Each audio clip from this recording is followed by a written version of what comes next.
So there we go. We're going to start today with Tarric Ali. And Tarric says, hello Abe, I have a little over 2 years of experience in 3D modeling and I'm familiar with multiple pipelines and softwares. I'm trying to break into the game arts fields as an environment prop artist. I have removed a lot of my older work from my portfolio since I have acquired new skills and would like to showcase them instead.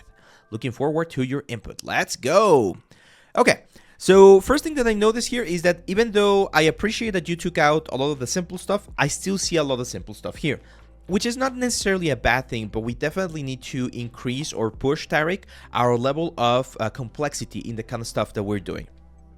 From all of this right here, the one that like I see as the most interesting one is definitely this one right here, the ruins of Barak Cult, and that's pretty much it. Like I'm gonna again be very intense with this one right here.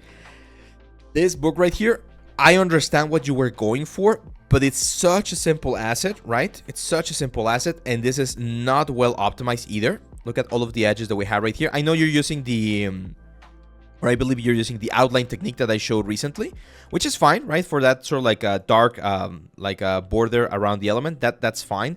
But even the original asset, I can see, right? The pieces there on the inside, that extra bevel that you added, not needed. You can bake that down, okay? There are ways to simplify and optimize things here. Even this one right here, like that line could just be one triangle right there, and that line gets destroyed, and we don't need it. So there are ways to optimize this, but here's the thing. This is such a simple asset, and you guys always need to look at what other people are doing and use that as a way to, what's the word? As a way to find out where you are situated, right? So if we look for stylized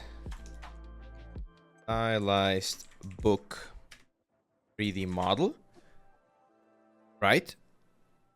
We're gonna see very simple things like this one right here, or like this one's right here, but we're also gonna start seeing some things that are a little bit more complex. This is something that I would say, hey, this is way closer to the type of like a result or the type of element that we want to go for, okay? We want to push our stuff a little bit higher. Look at this. This looks really nice, especially if you're going to be going for this or like hand-painted stuff. So it's important that we always compare our stuff to what other people are doing, because at the end of the day, that's what the recruiters are doing. They're constantly seeing all of these portfolios, and yours needs to sort of like stand out. So even though this is not a bad piece per se, like the execution is okay, textures are okay, it's not really anything special, okay? So we need to work a little bit more on that. This one's a little bit better. I like the optimization that you did on this one. It's looking nicer. But here again, textures are missing a little bit. I can tell that you're trying to go for this again, like stylized effect, like hand-painted stuff, but you're also using PBR techniques. So I would recommend, Tarric, that you really focus on what kind of technique you want to go for, okay? Because that kind of stuff, it's tricky. Like I can see this thing, and I see again like League of Legends elements or League of Legends things, and we need to really decide.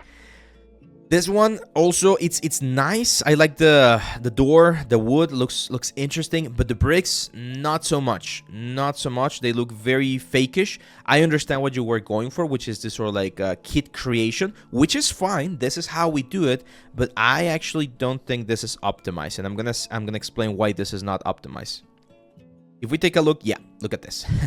So for a game, if you try using this inside of a game, you're gonna destroy your poly count, my friend. Like these are 56,000 triangles for all of these things that I can guarantee we could lower all the way down to something like 5K triangles. So this is 10 times as much or as many triangles as what we actually need. And we're wasting a lot of texture space. Like all of the faces that are on the inside of the bricks, like all of these things right here. Look at this. All of the information that we have right here that we're never seeing, that's wasted triangles, wasted texture space, and just wasted resources. So we don't want to have that. There's ways to generate this pillar and then either retopologize it or Siri mesh or do something to really optimize the whole thing. Same for this one here. I'm gonna help you here with a little bit of like the optimization of topology. A rule of thumb that everyone needs to follow when you're optimizing for topology, whenever you have a flat surface like all of this, you can triangulate everything. So we triangulate there, there, there, and there. And that line that goes right there, we could even triangulate it to one side. And that way, we eliminate all of the polygons that are going in that direction, okay? So all of those polygons are gone, and we're left with a lot less poly count on this whole thing. The reason why you did it this way is because you probably were thinking in the subdivision approximation method or the subdivision approach where we smooth things out. And if we were to smooth this, then you did a great job with this topology. But for games, especially if you want to really optimize your asset to make it a lot more workable, then we can definitely push this way too low. Okay, so in my suggestion for you, Tarric, do more of this. Okay, I would recommend you do more of this, especially if you want to be a prop environment artist. You need to do more like kits, but you need to really like do a little bit of more research and investigate how to do all of these things properly, because right now some of these parts are working fine, like the door. I think it's probably the best part of the whole kit, but some of the other kits are looking a little bit like not great. In terms of texturing, another thing that we can notice, and hopefully everyone that's watching right now can know this, is that the textures look very glossy, right? Very plasticky. So I'm not sure if you're just using a basic sort of like rock texture and that's it, or if you're actually going through the whole process. We can actually check that right here actually. So okay, the color variation is actually really nice. I like what you did with this ones. Like I like the tones. That looks interesting. Some of these ones though, look at that dark color. I'm not sure if they're missing a UV or what's happening there, but it looks a little bit weird. But here's the thing. Look at this glossiness. We don't have a really like clear definition of what's happening with the glossiness. Those definitely look like they're missing some sort of like UVs, and yeah, it's just not working great. I'm gonna ask you a question, and I'm not sure if you're here in the chat, Topi, or not. Sorry, Topi, not you're not Tarric or not, but some of the textures look like AI generated. I'm getting the impression that these textures are AI generated, unfortunately. And this is one of the reasons why I strongly encourage you guys not to use AI generated textures. Do you guys see it? Or am I crazy? Especially here on the, like on this map right here, on the color map. Like that looks very AI-ish. I'm not even sure. Eric, did you use like a software to generate this model and then do some sort of like retopology or something? That would be... They're not? I don't know. They look very odd. Like blurred out. Like this kind of stuff right here.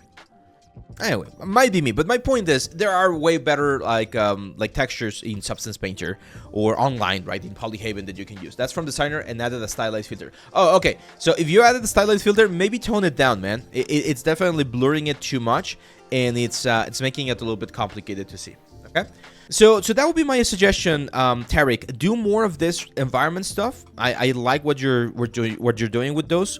If you're going to be doing Unreal, also take some courses on Unreal, because we need to optimize these things a little bit more and go for a little bit of a cleaner look. I think you might like the next course that I'm going to be releasing. It might be a little bit helpful for what you're trying to do right here.